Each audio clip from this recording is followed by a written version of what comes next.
شروع اللہ کا نام لے کر جو بڑا مہربان نہایت رحم والا ہے۔ سب تعریف اللہ ہی کے لیے ہے جو سب چیزوں کا مالک ہے، یعنی وہ کہ جو کچھ آسمانوں میں ہے اور جو کچھ زمین میں ہے سب اسی کا ہے، اور آخرت میں بھی اسی کی تعریف ہے، اور وہ حکمت والا ہے، خبردار ہے۔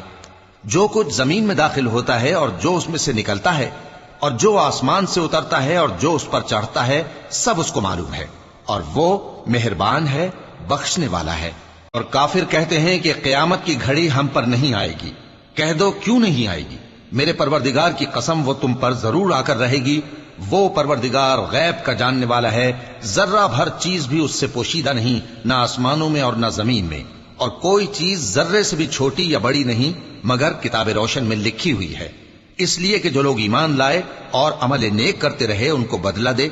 یہی ہیں جن کے لیے بخشش اور عزت کی روزی ہے، اور جنہوں نے ہماری آیتوں کے بارے میں ہمیں ہرانے کی کوشش کی ان کے لیے سخت درد دینے والے عذاب کی سزا ہے۔ اور جن لوگوں کو علم دیا گیا ہے وہ جانتے ہیں کہ جو قرآن تمہارے پروردگار کی طرف سے تم پر نازل ہوا ہے وہ یقیناً حق ہے، اور اس اللہ کا رستہ بتاتا ہے جو غالب ہے، قابل تعریف ہے۔